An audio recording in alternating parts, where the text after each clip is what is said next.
líder de Morena en el Congreso, Mario Delgado, pide a la gente que tenga confianza en que el presidente López Obrador va a derogar la reforma, pero ni a ellos les convence el memorándum en el que piden su suspensión. ¿Existe la posibilidad de que el presidente sea rebasado por la izquierda, por esta ala radical de la coalición que lo llevó al poder? De esto vamos a hablar hoy en Opiniones Encontradas. Muchas gracias por estar con nosotros en este programa en el que todas las ideas se pueden cuestionar siempre que se debatan. Soy José Buendía, le dejo mi Twitter, José Buendía MX, y ahora vamos a ver estos datos para arrancar aquí en el foro con nuestro tema de hoy. Para detener, dejar sin efecto las medidas que contempla la mal llamada reforma educativa. Un proceso en el que participaron expertos y organizaciones civiles en el Congreso no fue suficiente para sacar la reforma educativa. El presidente López Obrador quiere suspenderla por decreto a través de un memorándum en que pide a su gobierno desactivarla. La oposición y juristas rechazaron el memorándum con que el presidente instruyó a las secretarías de Gobernación, Educación Pública y Hacienda suspender su aplicación por carecer de fundamentación. Incluso ha despertado amplio debate sobre las facultades del presidente para detener la ley con ese procedimiento, que incluso provocó la advertencia de la oposición sobre responsabilidades legales a los funcionarios que la cumplan, como advirtió el PAN. ¿Es un mecanismo para dar carpetazo a la reforma? ¿Ceder ante las presiones de la gente o de presión para que acepte a negociar un nuevo modelo educativo? Posiciones. 1. Andrés Manuel López Obrador dijo en defensa de su memorándum que deja sin efecto la reforma educativa que sus críticos callaron como momias cuando saqueaban y pisoteaban los derechos humanos y ahora gritan como pregoneros que es inconstitucional hacer justicia y desterrar la corrupción. 2. La Coparmex lamentó que por presiones de un sector del sindicato de maestros se haya dejado a un lado el interés de la sociedad en su conjunto para mejorar su sistema educativo y, con ello, brindar mayores oportunidades de movilidad social y desarrollo a la población. 3. La diputada Dulce María Sauri aseguró que el presidente no tiene facultades para abrogar la reforma educativa por decreto presidencial como lo establecen los artículos constitucionales 49, 72 y 89. 4. Líderes de la CENTE afirmaron que el memorándum que firmó el presidente López Obrador no abroga totalmente la reforma educativa de 2013 y no destraba las negociaciones. 5. El presidente Andrés Manuel López Obrador negó este lunes que exista un acuerdo del gobierno federal para devolverle bienes y descongelar cuentas bancarias del Bester Gordillo.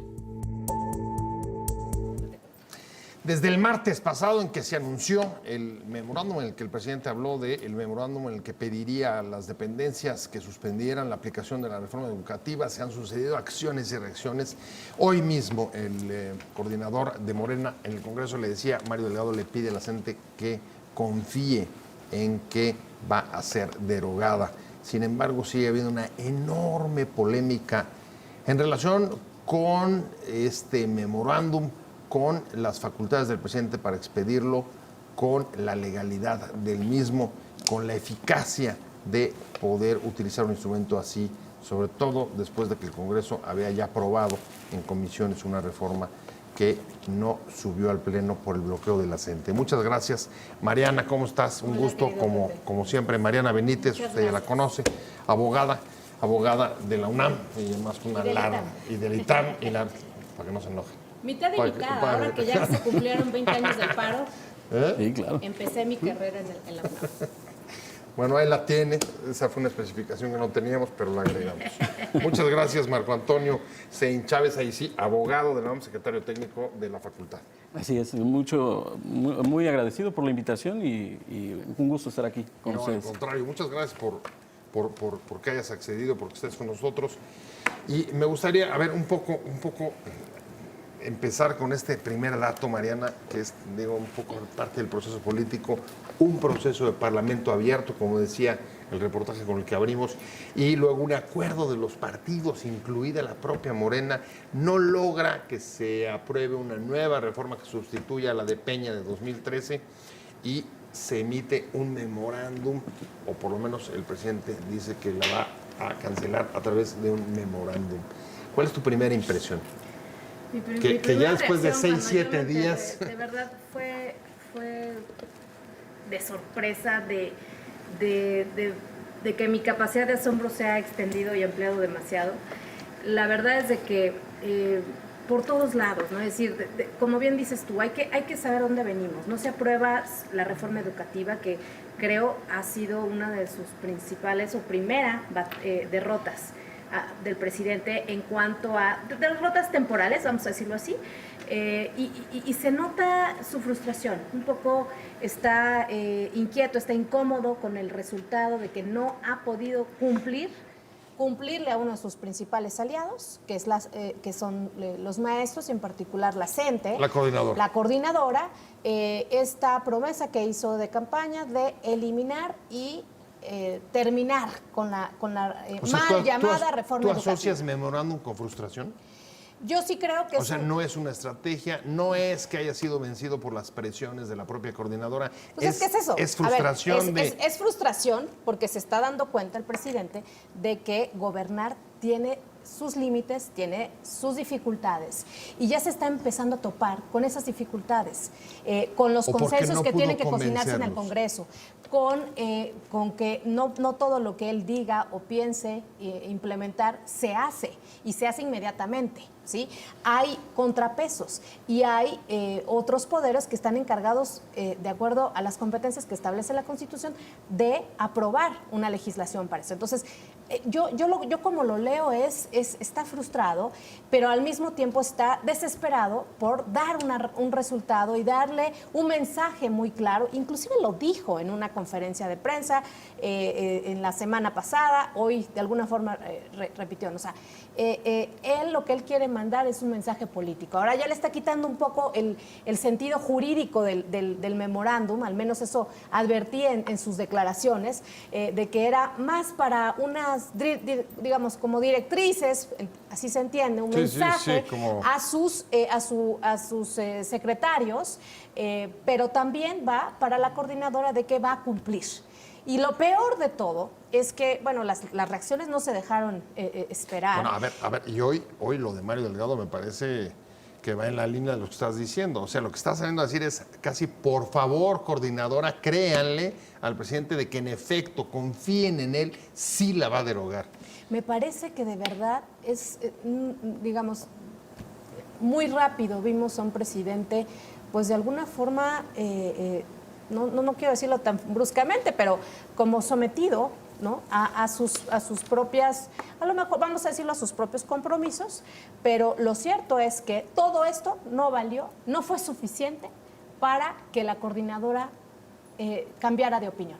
Todo esto que hizo, trastocar el orden constitucional en este país, y de verdad no es desgarrarnos las vestiduras como abogados, como constitucionalistas, es verdaderamente aberrante que haya emitido este memorándum, o como le haya querido, sin fundamentación y queriendo eliminar por voluntad propia un acto, ¿sí? una reforma, una ley del Congreso. Marco Antonio, ¿sí? Voy contigo con la parte jurídica, ¿sí? Porque en efecto esto tiene muchas aristas. Señalaba María la parte, digamos, política, el mensaje que cada vez refuerza más el presidente, igual que el líder de Morena, que pretende dar a la coordinadora con este, yo no sé cómo llamarle, le podrías llamar memorándum, orden de gobierno, no saber de entrada el nombre en el sistema jurídico mexicano no me queda muy claro. Me queda claro que al interior de la administración pública cualquier funcionario superior puede dirigirse a través de memorándums, órdenes administrativas. Sí. Pero no me queda muy claro cómo aplica en el caso de que cuando su objeto es la no aplicación de una ley emitida por el Congreso. Sí, de entrada, efectivamente el documento se intitula memorándum, pero hay muchas dudas si eso verdaderamente se trata de un memorándum. Como lo hemos conocido en la teoría, el hecho de que un documento se intitule de tal o cual manera no implica que sea eso. Hay que ir al fondo del documento y saber qué es efectivamente. Más bien se parecería ese documento a una orden. Okay. Parecería estar instruyendo a sus subordinados, es decir, a la secretaria y a los dos secretarios. Del otro lado de la frontera, que la han utilizado mucho desde Obama, sí. Se llama orden ejecutiva. En el orden legal mexicano tenemos un similar de orden ejecutiva como el que al que ha recurrido los últimos dos presidentes norteamericanos para echar adelante pues, asuntos sobre migración y sobre otras materias? Lo parecido sería el decreto del Ejecutivo. Okay. Y efectivamente no parece ser un decreto del Ejecutivo porque eso implicaría que hubiera una norma general, abstracta e impersonal. Aquí no la hay. Aquí lo que parece ser, como lo señala textualmente, son lineamientos y directrices, lo que implica una instrucción a sus subordinados.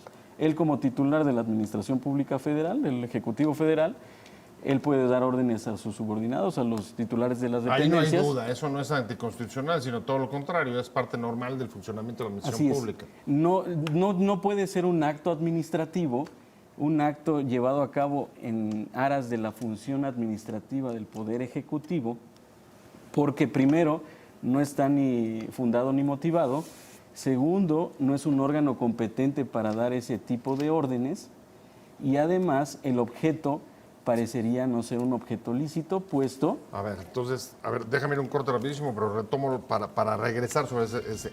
A ver, el cuestionamiento que hay, independientemente del nombre, es el tipo de orden, el objeto de la orden, y agregaría una cosa, las implicaciones que puede haber para los funcionarios que la acaten. Y además si el órgano es competente. Y si el órgano es competente. Tienes toda la razón. Estamos hablando en opiniones encontradas del memorándum con el que el presidente quiere suspender la aplicación de la reforma educativa y las consecuencias que esto puede tener, por supuesto, para el orden jurídico, pero también para los funcionarios, incluso para el futuro de la propia reforma y la relación con el Congreso. Me quedé contigo, Mariana. Decía Marco Antonio Seint, abogado constitucionalista, secretario técnico de la Facultad de Derecho, decía, a ver, es que aquí lo que habrá que analizar del memorándum es el tipo de orden, el objeto de la orden, las consecuencias en caso de ser aplicada, diciendo además que hasta ahora ni siquiera ha sido publicada. Es decir, no hay efecto todavía. No hay efectos jurídicos. No, porque no hay mientras efectos no se jurídicos. publique, no surte efectos. Sin embargo, coincido completamente con Marco, esto le podrá haber llamado memoranda, le podrá llamado circular, como le quiera llamar, pero de facto es una decisión, es una especie de decreto, ¿sí?, por el que pretende anular una ley, pero ojo, no del Congreso, del poder reformador de la Constitución, que es además, en la Constitución se establece un procedimiento todavía más estricto para poder reformar una Constitución, porque es una mayoría calificada en ambas cámaras y aparte el voto de la mayoría de las legislaturas de los estados. Entonces, fíjate todo lo que está brincándose o pretendiendo brincar, porque yo espero que no tenga efectos. Me preocupa mucho que últimamente he visto de integrantes de Morena y del propio presidente decir, pues si no les gusta, vayan con los jueces, porque también pareciera que está sobrado en la confianza de que los jueces y la Corte le van a dar la razón. Y más porque está argumentando por encima de todo la justicia y no el cumplimiento de la ley. Bueno, como lo presentó en el día que lo anunció, dijo, más que una especie de decreto, dijo, es una especie de amparo. ¿Tú entendiste esa parte? No lo logro. ¿Qué significa ver eso como una especie de amparo? No lo logro entender verdaderamente. Lo único que queda claro es que es una especie de... Se está adelantando, eso parece ser, a una posible decisión que se pueda tomar en el Poder Legislativo para reformar la Constitución en su artículo 3º, pero pues no puede tomarse acción hasta que no suceda esa reforma a la Constitución. Entonces, es lo que preocupa. Bueno, a ver, incluso si hubiera una aprobación, él todavía tiene facultades de veto. Claro. Es decir, hay procedimientos legales que podrían resguardar la promulgación de una ley que no fuera, que el Ejecutivo rechazara. Claro, por supuesto. Él y también lo podría hacer que se promoviera una acción de inconstitucionalidad. En fin, o a través de amparo, hay herramientas, hay instrumentos. Pero algo que sí llama mucho la atención es, o más bien, donde tenemos que poner la atención es qué van a hacer estos secretarios. Porque una cosa es la circular, que no ha tenido efectos jurídicos porque no está publicado, y otra cosa es ver y poner la lupa en lo que van a hacer o están haciendo, ahí sí no sé, la secretaria de Gobernación, el secretario de O Hacienda, sea, el secretario de Educación. los subordinados que han recibido esta orden. Y yo te preguntaría, porque el PAN lo puso sobre la mesa desde el minuto 2. Dijo, a ver, salió un tuit de Romero Hicks, el líder de Sí. la bancada de los Del panistas PAN. en el Congreso, y decía, a ver, aguas, porque los funcionarios que apliquen la medida, independientemente de que venga de una orden superior, podrían incurrir en responsabilidades penales. ¿Sí pueden incurrir en responsabilidades penales? Sí, hay un tipo, ¿O no? hay una conducta que se puede dar que se llama coalición de servidores públicos, en donde hagan una coalición para lograr no aplicar una norma como puede ser la norma constitucional. Efectivamente, pueden incurrir en responsabilidades administrativas e incluso penales. Así es. O sea, una coalición de servidores públicos, digamos, ¿cómo le puedes llamar a esa?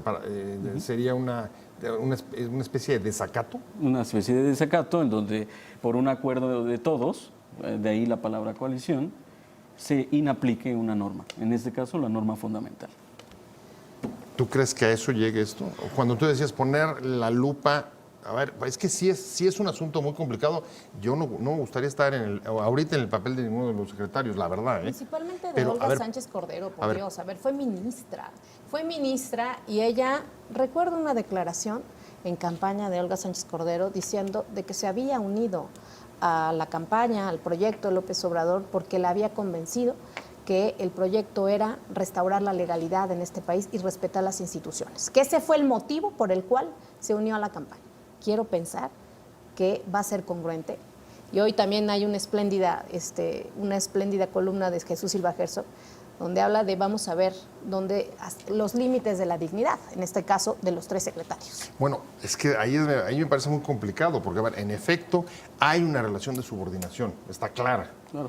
Y, por supuesto, que pueden recibir órdenes, las deben incluso de recibir de parte de su jefe. ¿Qué pasa si es una orden que, por otro lado, los puede implicar en lo que tú decías, una coalición de funcionarios en desacato de una ley? Pues veremos, por ejemplo, si empiezan a reinstalar maestros. Esa es una de las instrucciones que vienen en el memorando. Si empiezan a rajatabla, ¿no? A reinstalar maestros, esa es flagrantemente una violación a la Constitución y a la ley. Entonces, vamos a ver qué es lo que van a empezar a instrumentar. Ojalá que no. De verdad, yo espero que se privilegie la prudencia y el acato a la Constitución. Y que haya sido una llamarada, digamos, Sí. o simplemente una, ¿cómo le puedes llamar? Un mal episodio, no sé. Déjame rápido. ¿Qué implicaciones tendría la aplicación del memorándum en caso de que se publique en el diario oficial? Hasta ahora eso no ha sucedido, por tanto no tiene efecto legal. Sin embargo, ahí, Marco Antonio, habría varios puntos que habría, digamos, que ver. Uno sería el asunto de dar prioridad a los maestros de las normales. Egresados de las normales. Así es. Liberación de presos políticos de la CENTE. Así es. La nómina es así, quedó fuera. Quedó fuera. Pero bueno, ya venía una centralización de la nómina Desde la reforma de Peña Nieto. Así es. ¿Cuáles te parece que son los puntos más importantes que habría, digamos, que ver para ver si se está aplicando o no? Pues habría un punto, el de darle preferencia a los egresados de las normales. Sería una transgresión clara al artículo 3º constitucional, en donde se establece que el ingreso, promoción, reconocimiento y permanencia de los docentes se debe a un servicio profesional docente sujeto a evaluaciones, el día de hoy. Entonces, decir, denles preferencia, o sea, si mañana contratan a alguien dando una preferencia sobre el mérito que suponemos implica Sin entrar a pasar un por los concurso de procedimientos, oposición, sí. entonces estaríamos transgrediendo claramente lo establecido hoy por el artículo 3º constitucional. Por ahí también está la intención de liberar a lo que llaman presos políticos. Sí. Pues eso ya, a ver, decía Mariana, eso ya se empezó a dar. ya se empezaba a dar desde Recordemos la que administración anterior. No, desde ahora. Alejandro Sí. Encinas armó una mesa de trabajo, hizo un anuncio de que ya venía trabajando para ir liberando a los presos políticos y en particular los maestros. Yo sé de un caso, les contaba fuera de cámaras, de un caso que me tocó, digamos que ver de cerca, de 2 secuestradores de unos niños en Oaxaca, Un caso donde más sonado, resultaron, así es. muy sonado, que resultaron ser maestros. nos enteramos de que eran maestros de la CENTE, pues porque fueron a la PGR a armar una marcha para su liberación. Ahí nos enteramos que eran maestros. Nosotros lo teníamos, pues, o sea, se detuvieron a estas personas en el momento en que tenían a sus víctimas. Ahora, en medio de todo esto, a ver, ¿dónde ven, digamos, las principales, digamos, maneras de explicarlo? ¿A qué responde? Decía Mariana, este memorándum responde a presiones, responde posiblemente a frustración. ¿Qué es desde tu punto de vista? ¿Por qué generar un documento que puede ser tan controvertido? Porque no haya claridad en lo que conocemos como separación de poderes. Dentro de un Estado democrático de derecho como es el que pretendemos ser en el Estado mexicano, se necesita que haya un control democrático y para eso se necesita que haya unas funciones y facultades muy bien delimitadas para cada uno de los poderes y para los organismos autónomos. Entonces, llevar a la claridad de eso, llevar a la claridad lo que implica el control democrático y por qué es bueno, y entonces decirle a quien trate de invadir una facultad que no es del poder del que es titular, decirle simplemente no es tu facultad. Hoy vemos esto que le han llamado memorándum, que afortunadamente no tiene efectos jurídicos, pero que puede llegar a tenerlos. Y si lo estamos viendo en un tema como el educativo... Que puede llegar a tenerlos por dos razones. Una, o por su publicación, o por la vía de los hechos. Sí, claro, que acaten los secretarios a los cuales va dirigido esas instrucciones, esos lineamientos y directrices, ¿no? Entonces, tenemos que dejar claro hasta dónde puede llegar cada uno de los poderes y es ahí donde entra el control de constitucionalidad, el control de legalidad y es ahí donde vamos a poner a prueba finalmente el sistema político mexicano y el control democrático que debe ser un control democrático vivo, debe ser dinámico. A ver, francamente, ¿ven a la Corte entrando en este asunto, digamos, avalándolo? Solamente que alguien requiera que entre. El primer tuit que yo escuché fue justamente del exministro Cosío, diciendo esto, no tiene fundamentación, no hay absolutamente ninguna motivación en el asunto. Pues sería su obligación siempre que haya alguien que controvierta este tipo de documentos. Hay quien ya promovió amparos, eso es lo que sabemos, y veremos si eventualmente, pues bueno, los conoce la Corte, ¿no? Ahora, el tema, y regreso a la parte política, a ver, ha logrado concitar, digamos, las críticas fuertes de la oposición.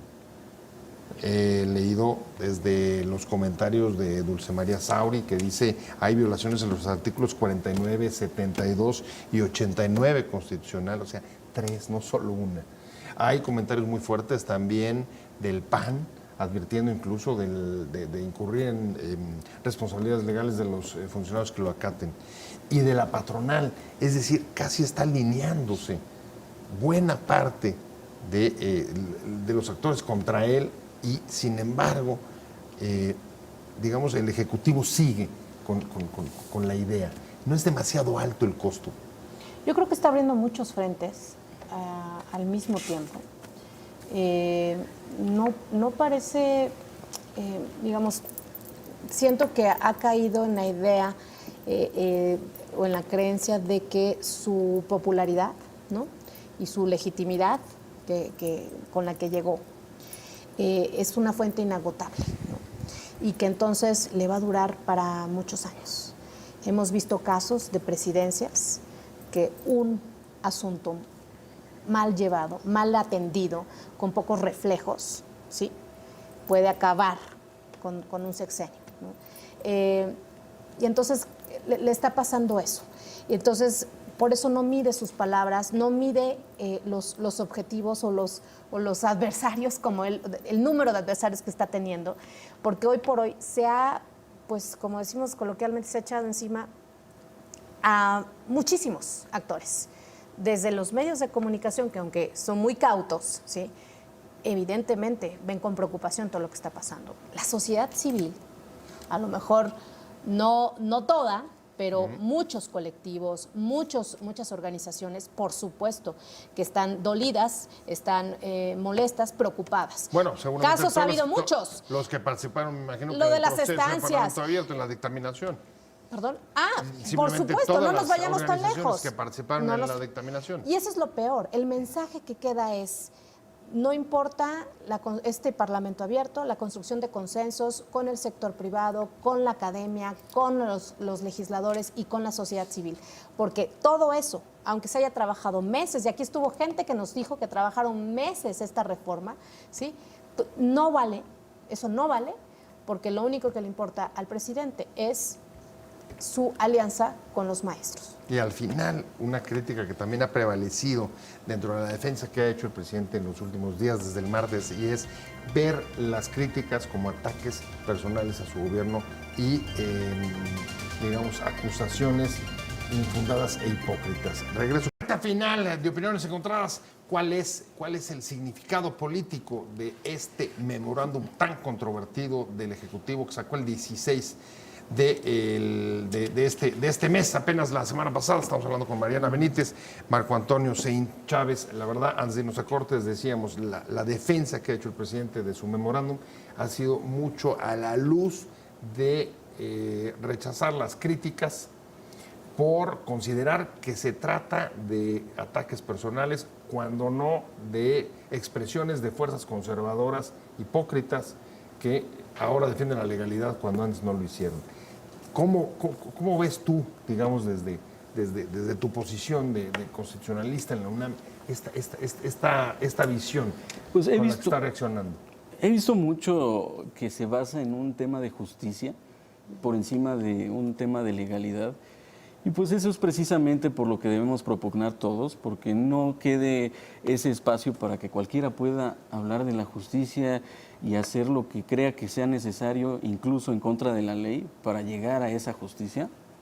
Es parte de esta parte de que le están cuestionando día a día lo que sucede, cosas buenas, cosas malas, pues es parte de una democracia viva. O sea, tú, a ver, si ves que lo siente, en efecto, como un acto de justicia, y otra clase de decisiones, incluso sobre la legalidad que pueda haber. O sea, un poco el fin justifica los medios. Lo ha señalado así, un poco me recuerda a las ideas de Maquiavelo sobre la razón de Estado, en donde puede tomar ese tipo de decisiones por ser el jefe del Estado y por garantizar de esa manera su supervivencia. Pero ya no estamos en esos tiempos, ya estamos en un momento en el que el principio de legalidad y finalmente el Estado de Derecho es por lo que debemos luchar. Y él tiene que ver las cosas como son, como críticas, como parte de la democracia, en donde se delibera, en donde se debate, y eso es sano. ¿Hay en el fondo, coincides, Mariana, un cierto tema de Ahí sí justicia y legalidad? No creo, verdaderamente creo que su estrategia es vender la justicia, poner, como dije hace rato, la justicia por delante. Yo creo genuinamente que está muy impaciente, ya está enfadado de que algo que él creía que en 2x3 se iba a resolver, iba a derogar la reforma educativa de Peña Nieto, no ha salido en los tiempos y en las modalidades que él hubiese querido. O sea, estamos teniendo un presidente reactivo.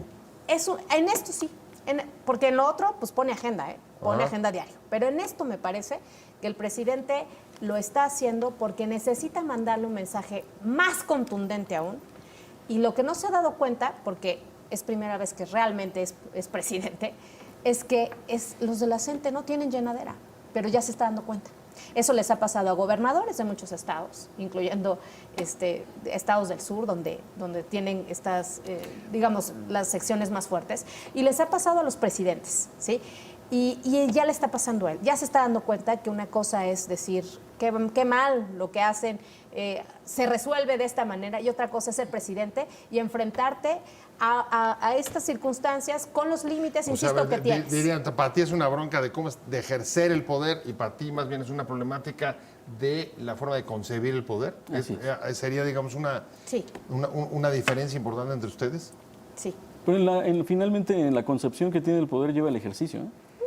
Finalmente es eso, y finalmente se tiene que dar cuenta, en palabras de La Salle, que está frente a factores reales de poder. O sea, pero a ver, en la forma de ejercer el poder lleva el ejercicio. Y tú decías justicia y legalidad. Es decir, la CENTE, digamos, aunque él les está ofreciendo justicia, no, incluso a pesar de la legalidad o la cuestionable legalidad del memorándum, ¿no lo están entendiendo?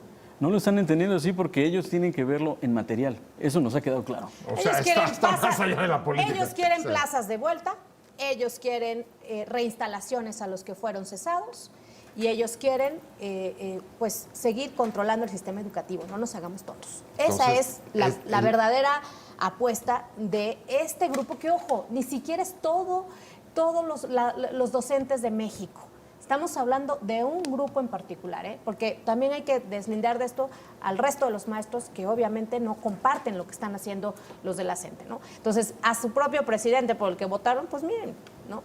La CENTE es capaz de llegar hasta este punto de argumentar justicia y de mandar un memorándum que sabe que no puede, o quizá no lo sabe, ahí sí coincido contigo, quizá de verdad se la cree, ¿no? Pero yo en este caso muy particular, yo sí creo que lo está utilizando como un medio. Bueno, el próximo paso dentro de esta historia, me imagino que es la publicación, ¿o no? Esperemos que de verdad no ¿se va a lleguen a ese publicar? punto. Esa es mi pregunta. ¿Ustedes creen que se va a publicar o no se va a publicar? Yo no lo creo.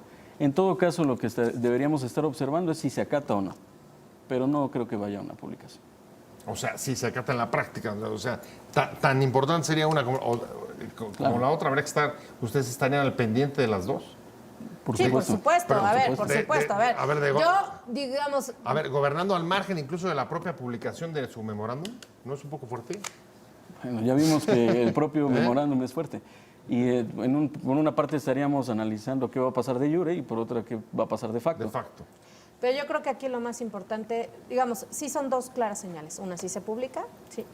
Y dos, de si se obedece, ¿no? Si se obedece por parte de estos secretarios. Hay que estar muy pendientes, porque como bien dice Marco, no podemos permitir que vaya generando raíces esta noción de que en caso de una injusticia es posible desobedecer la ley. Eso Bueno, no pues puede ser. ahí lo tiene, ahí tiene 3 preguntas que quedan para darle seguimiento en los próximos días. Seguramente le va a gustar, va a interesar a usted darle justo monitoreo si este memorándum se va a publicar, si los secretarios que reciban las instrucciones van a acatarlas o no, y si de facto se va a llevar a la práctica o se diluirá, como ha ocurrido también con otros asuntos que salen simplemente de la agenda mediática y se esfuman. Muchas gracias, Mariana Benítez. Muchas gracias, Pepe. Ahí estamos. Gracias. Muchas gracias. Gracias, por supuesto, también muchísimas gracias por haber venido. Gracias. Marco Antonio Sein Chávez, secretario técnico de la Facultad de Derecho de la UNAM, constitucionalista. Gracias a los dos, pero sobre todo le agradezco mucho a usted que haya estado con nosotros, que nos haya acompañado aquí en Opiniones Encontradas. Lo espero aquí mañana a las 7 de la tarde desde Ciudad Imagen. Que le vaya muy bien. Hasta luego. Adiós.